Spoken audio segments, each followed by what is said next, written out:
This is your CBS 46 News Flash Briefing, brought to you by West Shore Home. Good afternoon, I'm Megan Packer. Right now, the men charged in the murder of Ahmaud Arbery are facing a judge in GLYNN County. Arbery was shot while jogging in Brunswick back in February. Gregory McMichael, his son Travis, and the man who recorded the shooting, William Bryan, are all charged with murder.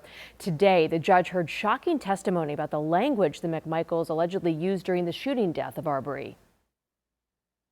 His statement to the effect is he didn't know Mr. Arbery had stolen anything or not, but he had a gut feeling that Mr. Arbery may have been responsible for thefts that were in the neighborhood previously.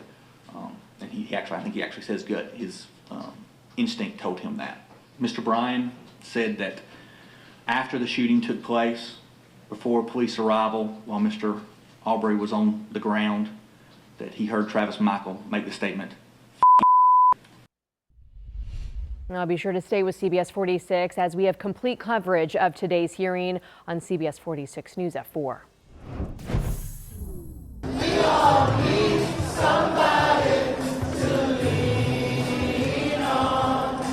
Today, mourners will gather to celebrate George Floyd's life in the city where he died. A public memorial service for the 46-year-old is planned for this afternoon at North Central University in Minneapolis. The Reverend Al Sharpton is delivering the eulogy. A public viewing and memorial service will be held Saturday in North Carolina.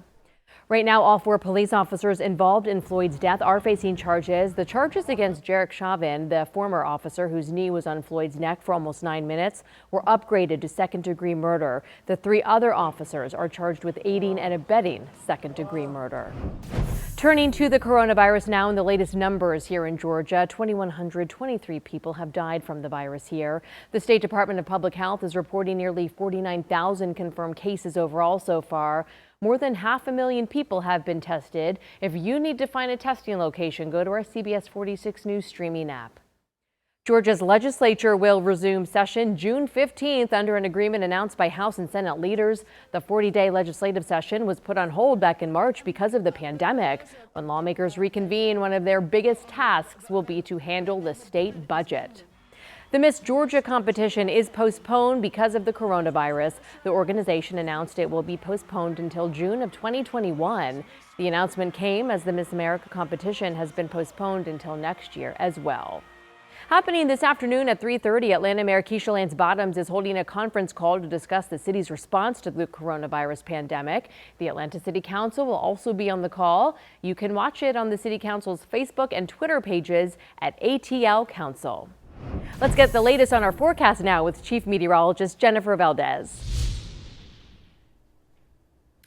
We'll see scattered showers and storms this afternoon. Some of the storms could briefly be strong, especially in the North Georgia mountains, where we are under a level 1 out of 5 risk of severe weather. Temperatures will be warm and muggy. We will warm up to the upper 80s, and there's that marginal risk of severe weather, mainly in the North Georgia mountains. Could see heavy downpours, frequent lightning, strong gusty winds, and the rain continues off and on. An even higher chance of rain tomorrow, stays high through Saturday, then lower chances briefly on Sunday and Monday. But as we head into Tuesday, Wednesday of next week, we will see scattered rain back in the forecast as Cristobal makes landfall over the Louisiana coast Sunday night into Monday, but we'll start to see the effects in the way of rain through the first half of next week. This has been your personal flash briefing from CBS 46 News, brought to you by West Shore Home, Atlanta's one-day bath remodeler.